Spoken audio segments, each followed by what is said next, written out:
Hello students, let's begin with the new chapter, that is nuclei or nucleus.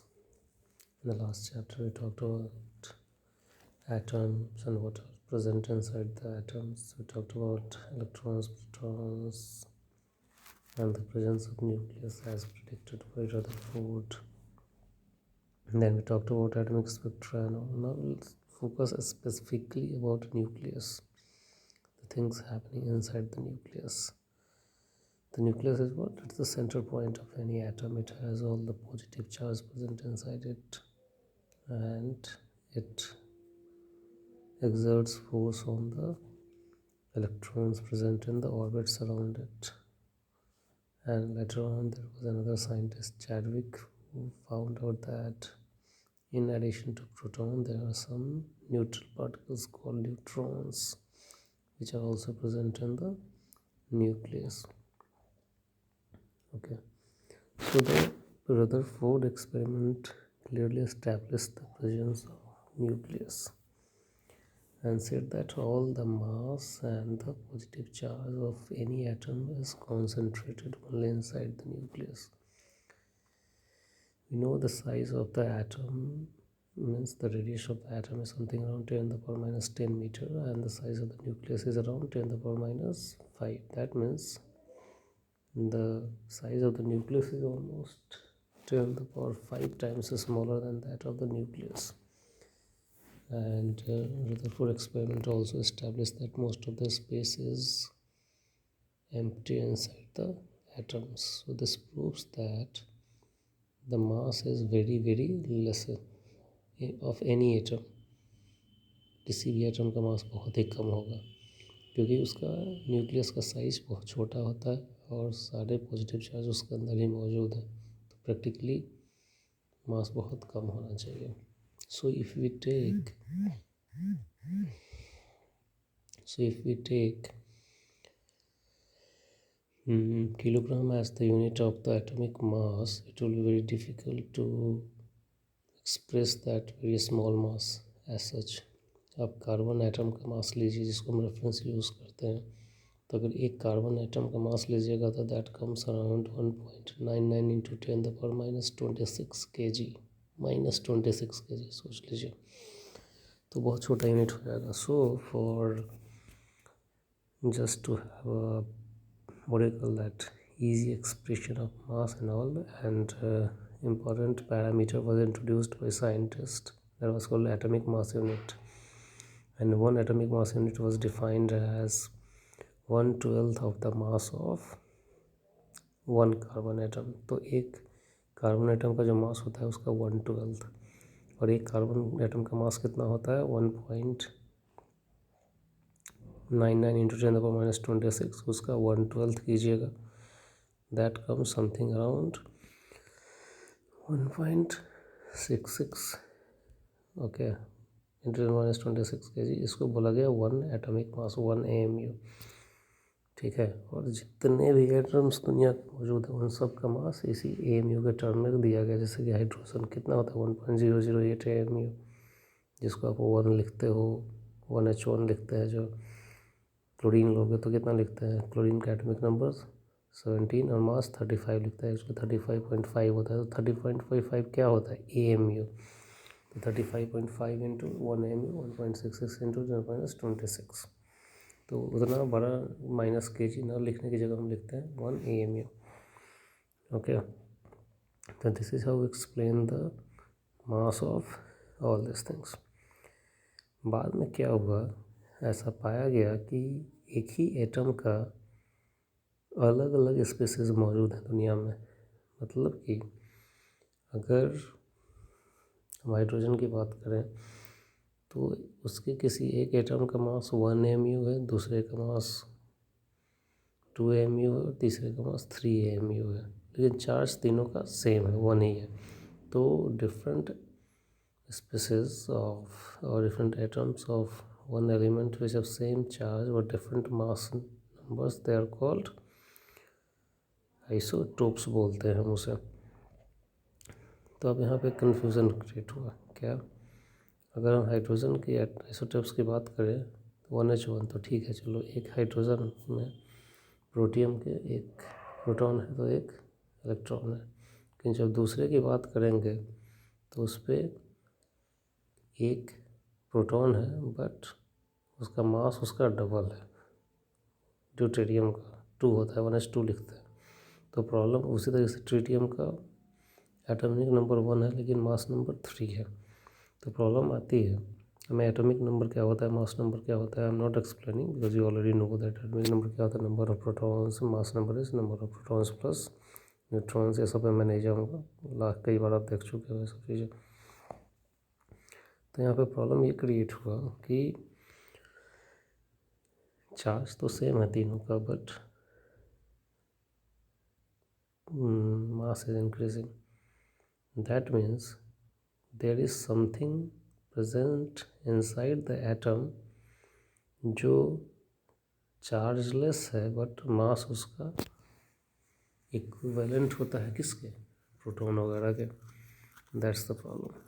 क्योंकि charge same है that means जो भी additional particle है वो chargeless होता है, लेकिन मास उसका क्या है, ऑलमोस्ट इक्वल टू प्रोटॉन वगैरह के मास के बराबर है। तो तभी मास डबल हो जा रहा है या ट्रिपल हो जा रहा है।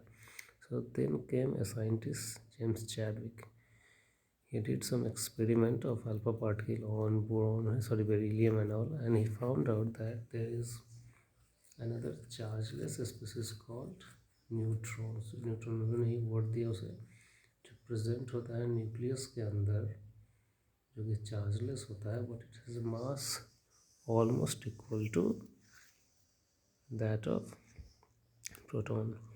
ओके,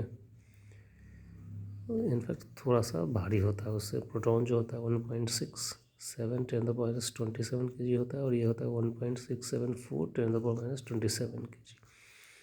ओके, बट जो कि लगभग बराबर ही है। So this way he could explain the presence of another subatomic particle. Atomic number that is equal to number of protons, mass number number of protons plus number of neutrons, जिसको आप एक साथ nucleons भी बोलते हो। कुछ दूसरे isotopes बता दिया मैंने। आइसोटोप्स क्या होता है, atoms of the same species element which have same atomic number पर डिफरेंट मास नंबर। इससे ही एस्टेब्लिश हुआ था presence of neutrons. Isobars again atoms of different elements which have same mass number पर डिफरेंट एटॉमिक नंबर। देख सकते हो C16 sorry C614 nitrogen. फिर isotones होता है which of same number of neutrons. So isotones होते हैं उसी तरीके से आइसो इलेक्ट्रॉनिक स्पीसीज होते हैं, same number of electrons.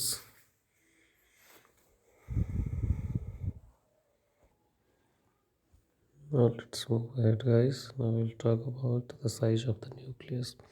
Size of the nucleus already we have talked about in the last chapter is that atom का nucleus का size क्या होता है 10⁻15 या 14 के रेंज में।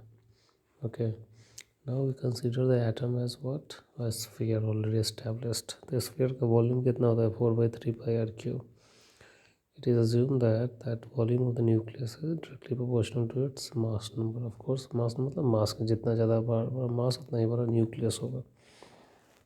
That means R³ is directly proportional to mass number, R³ to A. So R becomes directly proportional to A 1/3। Calculation किया गया तो इसको एस्टेब्लिश किया गया R is equal to R0 A 1/3, where R0 क्या है 1.2 × -15 बेसिक हाइड्रोजन एटम का जो हम लेते हैं 1.2 या 1.3 अभी आप ले सकते हो। सो साइज किसी भी एटम का जो रेडियस होता है सॉरी न्यूक्लियस का, वो cubic root of mass number के प्रोपोर्शनल होता है R0 A 1/3। ठीक है, now comes nuclear density. Density क्या होता है, density is mass upon volume. Mass is again what, AMU में जो कुछ भी आप एक्सप्लेन करते हैं upon volume that is 4/3πr³। तो इसको कैलकुलेट किया गया तो it was found that it comes around 2 × 10⁻17 kg/AMU। अगर आप एटॉमिक मास यूनिट को 1 AMU लेते हो बेसिक तब।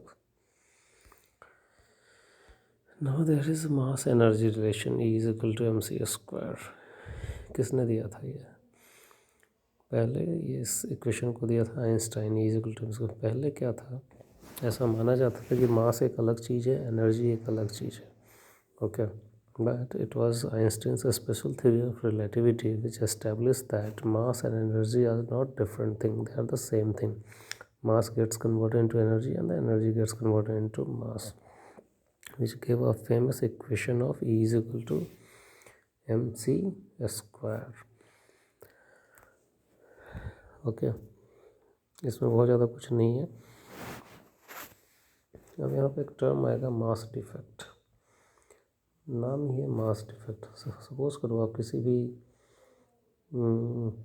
सिस्टम की बात करो, जैसे कि अगर मैं बात करूँ ऑक्सीजन की, एनसीईआरटी पे ऑक्सीजन को लेकर आप किसी का भी ले सकते हो एक्सप्लेन करने। ऑक्सीजन क्या होता है, वो 816, मतलब कि इसके अंदर 8 प्रोटॉन होता है और 8 न्यूट्रॉन होता है। तो मास कितना होगा, mass of 8 proton plus mass of 8 neutron. तो एक प्रोटॉन का मास कितना होगा, 1.67 इंटू 8 कर दोगे।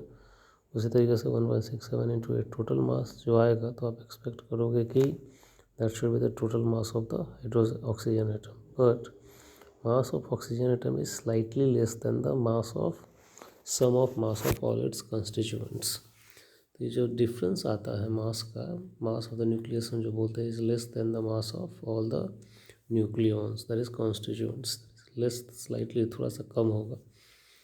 उसे ही, इस डिफरेंस को ही बोला जाता है मास डिफेक्ट, ठीक है। यहीं पे जो E is equal to mc square है, ये इंपॉर्टेंट इक्वेशन आता है। आप यहाँ पे देख सकते हो, लिखा गया है mass defect is what, Z मतलब atomic number into mass of proton plus a minus Z, मतलब क्या हो जाएगा, number of neutrons into mass of neutron minus m, ठीक है।